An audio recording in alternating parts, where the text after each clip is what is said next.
Test 4. Section 1. You will hear a telephone conversation about opening a bank account. First, you have some time to look at questions 1 to 7.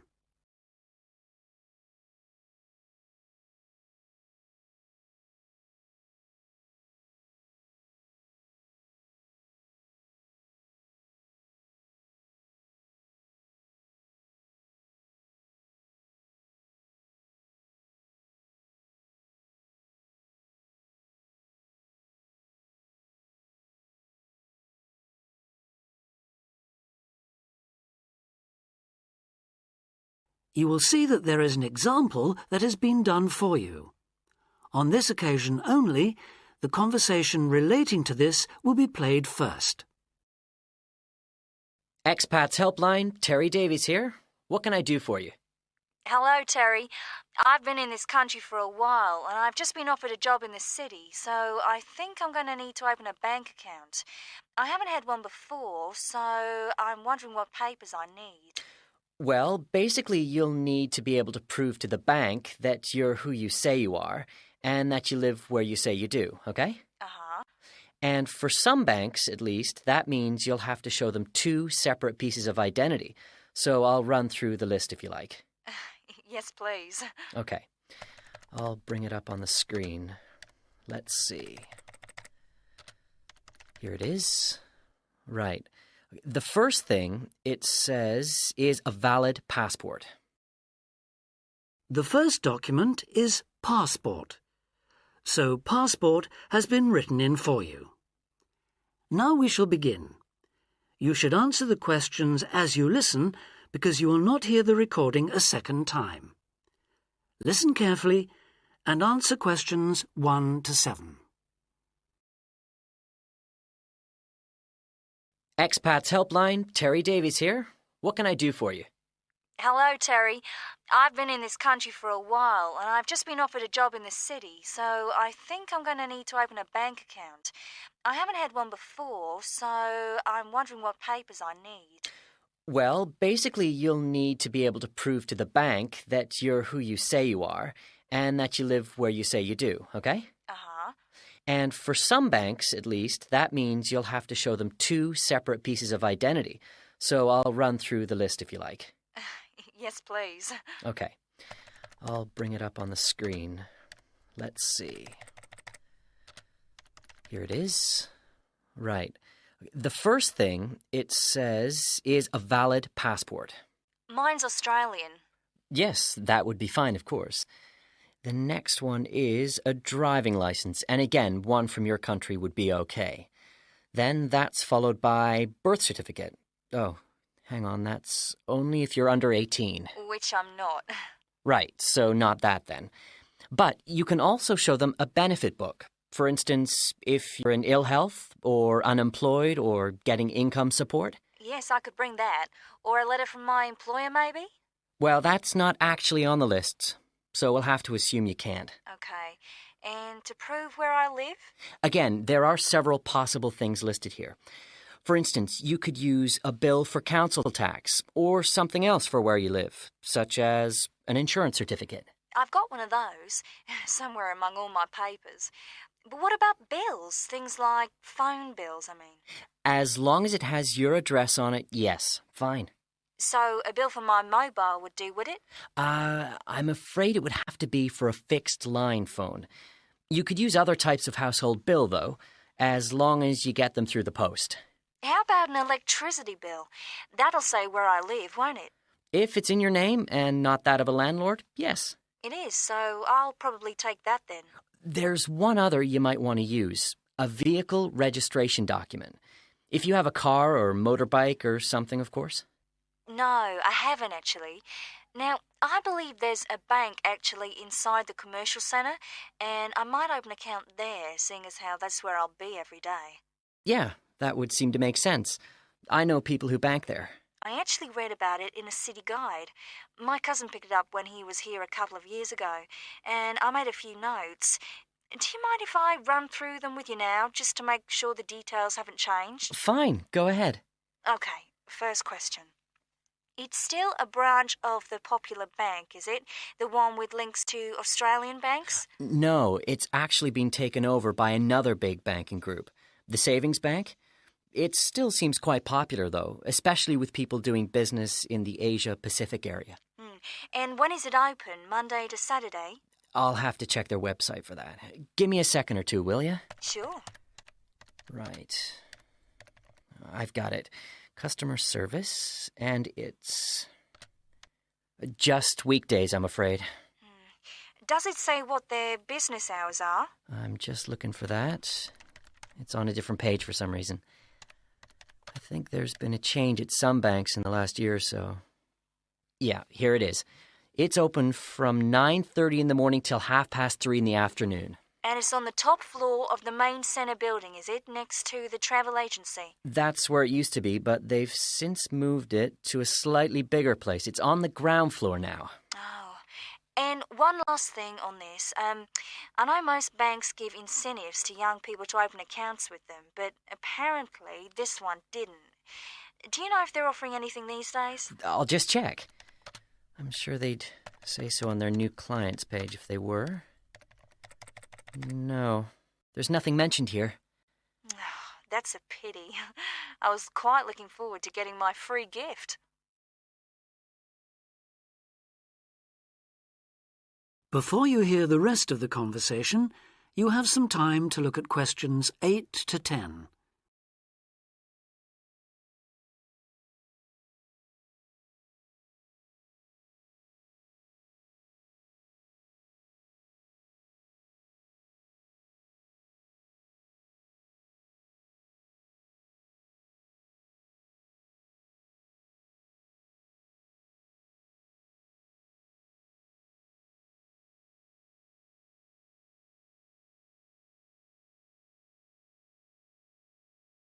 Now listen and answer questions 8 to 10.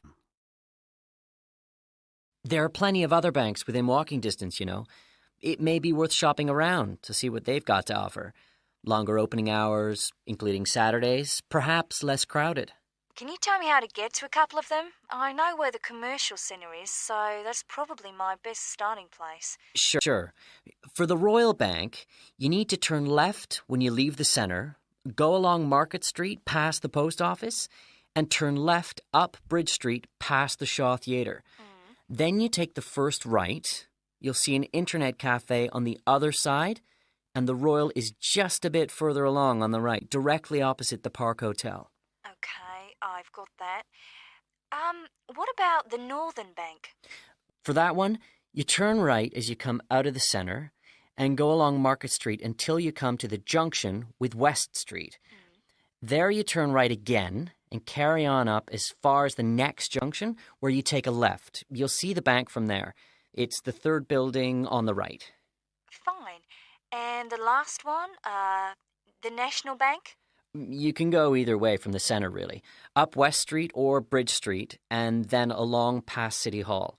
The bank is on the other side of the road, right next to the tourist office. You can't miss it. Great. Thanks a lot for your help. Anytime. Bye. Bye. That is the end of section 1. Test 4, section 2. You will hear an extract from a talk about employment interviews. First, you have some time to look at questions 11 to 14.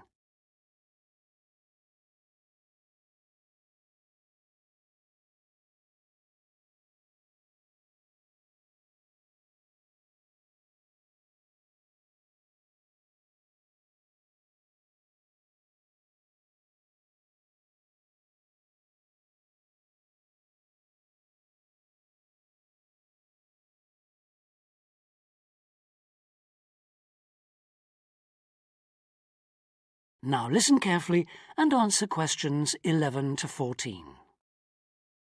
Today I have with me Sandy Richardson of the local Workforce Center, and she'll be talking about that critical step towards the goal of employment, the interview. Sandy, what is an interview for, and what's the best way to approach it? A job interview is simply a meeting between you and a potential employer to discuss your qualifications and see if there is a fit. The employer wants to verify what they know about you and talk about your qualifications. If you have been called for an interview, you can assume that the employer is interested in you. The employer has a need that you may be able to meet, so it's your goal to identify that need and convince the employer that you're the one for the job. As everyone knows, interviews can be stressful, but when you're well prepared, there's no reason to panic. Preparation is the key to success in a job search, and you can begin by collecting together all the documents you may need for the interview, such as extra copies of your resume, lists of references, and letters of recommendation. You could also take some work samples, selecting from what you have designed, drawn, or written, for instance. And make sure you have a pen and pad of paper for taking notes. The next step is to find out about the post. The more you know about the job, the employer, and the industry, the better prepared you will be to target your qualifications.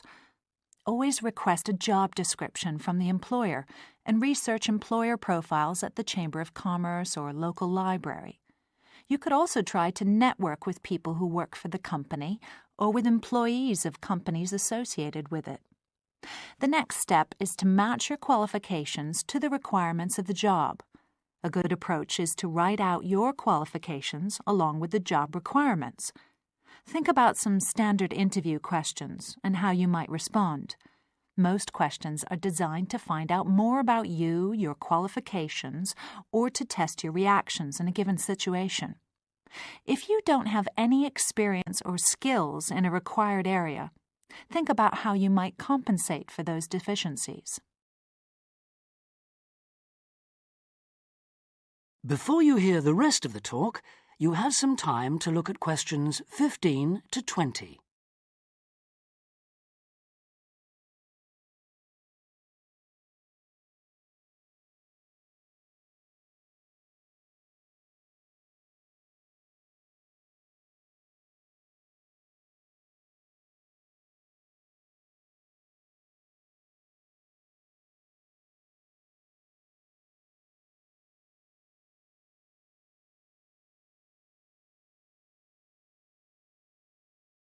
Now listen and answer questions 15 to 20.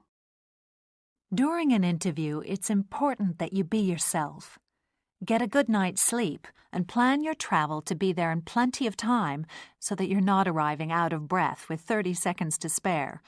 Don't, though, present yourself for the interview too early, 10 minutes at most.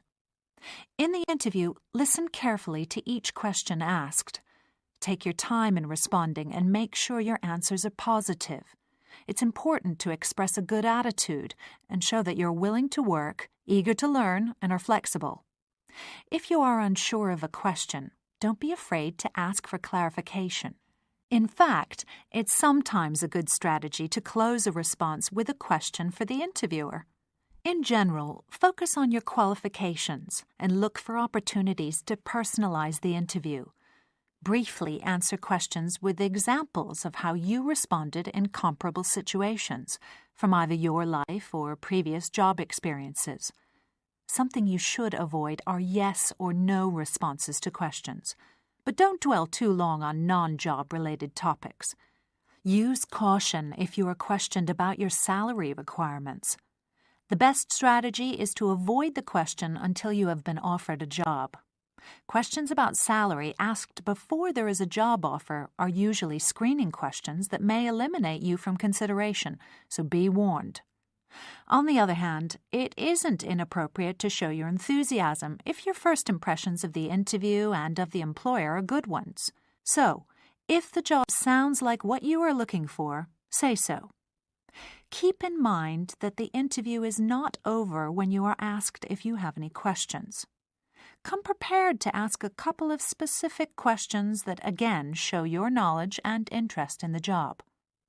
Close the interview in the same friendly, positive manner in which you started. When the interview is over, leave promptly. Don't overstay your time. Think about the interview and learn from the experience. Evaluate the success and failures. The more you learn from the interview, the easier the next one will become. You'll become much more confident. To close, here are a few more tips. First, maintain good eye contact throughout the interview and be aware of nonverbal body language. Second, dress a step above what you would wear on the job. Go to the hairdressers, have a shave, etc. Remember that your appearance is a key indicator of whether you have the right attitude, so it can pay to give some thought to how you look. And finally, don't be a clock watcher. That is the end of Section 2. Test 4. Section 3. You will hear a tutor and some students discussing choosing courses at a college.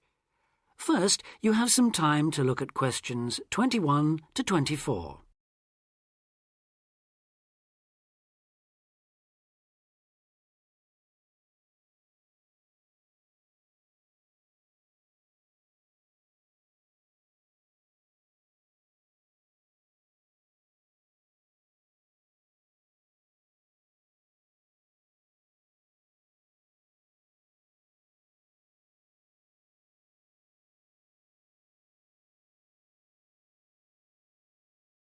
Now listen carefully and answer questions 21 to 24.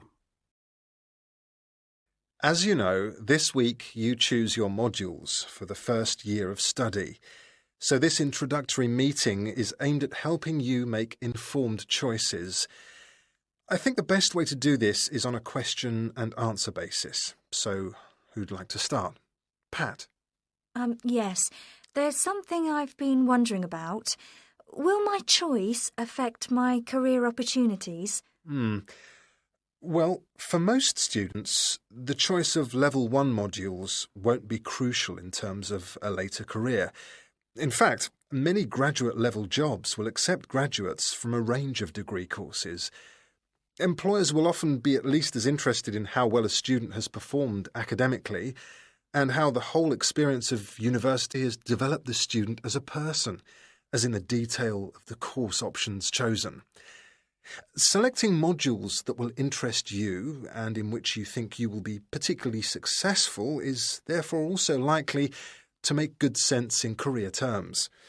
On certain degree courses, though, module choice can be important. This applies mainly to vocational courses, where the degree confers an accredited professional training as well as university education. Usually the modules students are required to take will include all those needed to meet those professional requirements. Your academic department, in this case chemical and process engineering, and the university's career service will be able to advise you, and will be pleased to help you sort out anything you're not certain about. Right. Before you hear the rest of the discussion, you have some time to look at questions 25 to 30.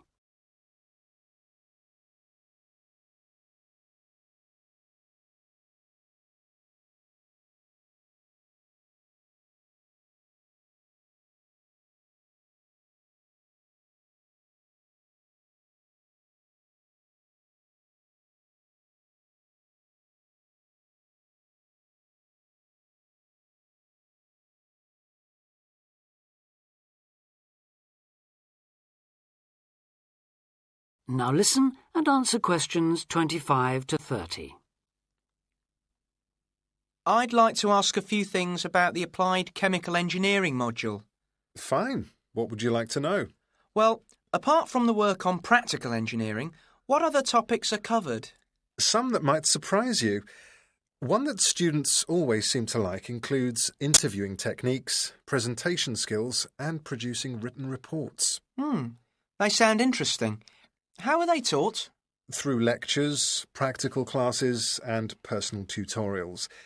Applied chemical engineering lasts all year, of course, so there's plenty of time. And what about assessment? Through project work, usually, or dissertation. Not exams as such.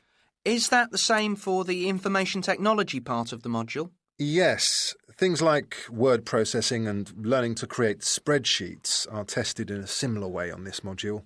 That's not the case in some other modules, is it? No, it isn't. Are you thinking of any in particular? Yes, I'm considering doing fluid mechanics. Ah. The work on flow analysis looks interesting, and I like the look of some of the other topics too. So, how is that module tested? That's one of those which still uses written exams. The sit-down formal type, I'm afraid. Oh, that doesn't matter. I quite like that kind, as it happens. Pat, you've got a question. Yes. I was wondering about Science 1 in chemical engineering. How is that organised? It's a bit different from other modules, isn't it? Yes, it aims to give the necessary basis of physics and biology for those students who haven't studied the relevant subjects at A-level or equivalent. In practice, it means that students who have already studied physics are excused the physics lectures, while those who've done biology are exempt from attending the biology lectures. In the second part of the module, you're assessed on your project work in one of those subjects. And does the teaching approach differ too? Yes, particularly in one respect. You're encouraged to learn by working out the solutions to problems for yourself. I like the sound of that. OK. Anything else? Yes, I believe it's possible to do a modern language as part of the course. Can you tell me a bit about the Spanish 1A module? Certainly. The main emphasis in 1A is on understanding and speaking, but students also learn to carry out some straightforward reading and writing tasks. Basic aspects of grammar are also introduced and practiced. The module comprises 36 hours of class contact, mainly in tutorial groups of 16 to 20, and students are expected to do approximately 64 hours of private study. It sounds interesting. I did some Spanish at the Cervantes Institute last year. Passed an exam, in fact. Ah, I'm afraid that means you can't do 1A. Oh. The regulations say this module may not be taken by students with a qualification in Spanish, though you could do 1B. That is the end of section 3.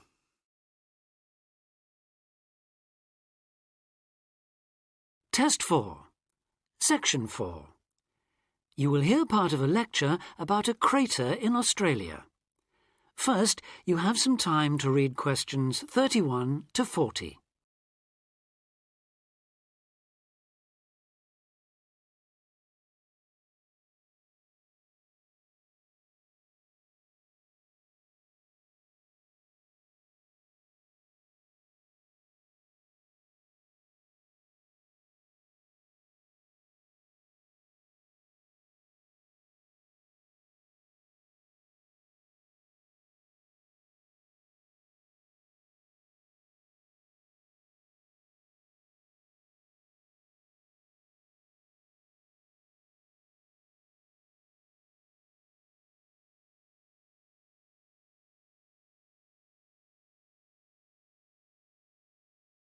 Now listen carefully and answer questions 31 to 40. Lake Acraman in South Australia is Armageddon for the purist. No other meteorite impact on Earth has stamped the surrounding rocks with such an abiding, unequivocal geological record of collision, earthquake, wind, fire and tsunami, the giant waves formed by major Earth movements. The story it tells is elemental, without dying dinosaurs or even Bruce Willis to complicate its simple message of destruction. First, the numbers. About 590 million years ago, a rocky meteorite more than 4 kilometres across and travelling at around 90,000 kilometres an hour slammed into an area of red volcanic rock about 430 kilometres northwest of Adelaide.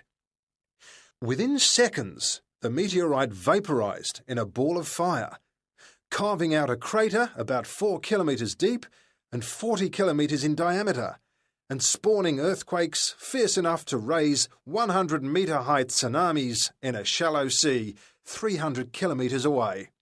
Ancient, stable and unglaciated, the bedrock of Australia preserves some of the most photogenic impact craters in the world. Acraman is not one of them. 500 million years of erosion has taken its toll. A salt pan surrounded by low hills is all that remains to mark the site of the cataclysm. The true nature of the place dawned on geologist George Williams of Adelaide University in 1979.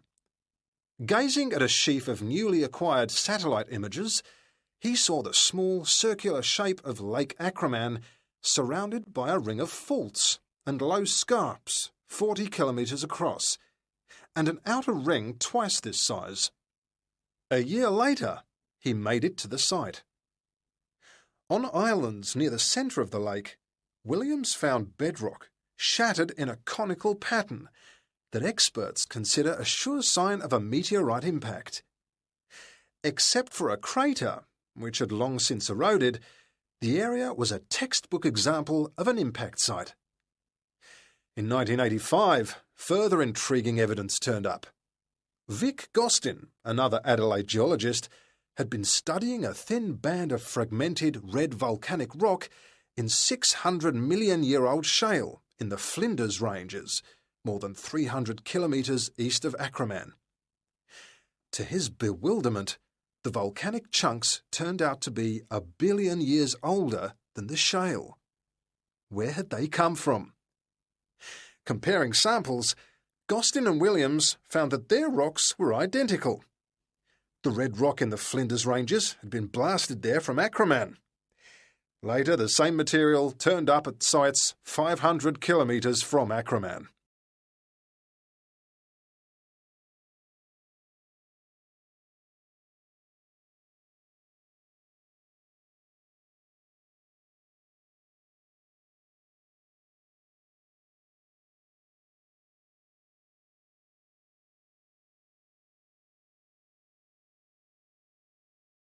Everywhere, the bands of fragments showed the same structure. Coarse pebbles at the bottom, then a cocktail of silt and sand, then layers of increasingly fine sand, distorted on top into a wavy, scalloped pattern. These layers also show, step by step, how the meteorite transformed the floor of an ancient sea hundreds of kilometres away, according to Malcolm Wallace of Melbourne University. First came the earthquake. Travelling at about 3 kilometres a second, shock waves arrived offshore within a minute or two of the collision, stirring up the water with clouds of silt as the seabed shook. Then shattered rock from the explosion arrived by air. Pebbles and boulders crashed into the water, reaching a depth of about 200 metres within a minute. One day they would become the lower band of the Flinders Rock. Sand took up to an hour to come to rest, finally bedding down with the silt that was also now settling on the sea floor as the effects of the earthquake died away. This mixture would eventually form the next layer. About an hour after the meteorite's impact, huge waves rolled in, leaving the ripples on the surface that later hardened into rock. Clear as mud is not an oxymoron. In Acraman, the arid, timeless Australian outback has preserved the closest thing the Earth can boast to a perfect pockmark, the pinnacle of imperfection. That is the end of Test 4.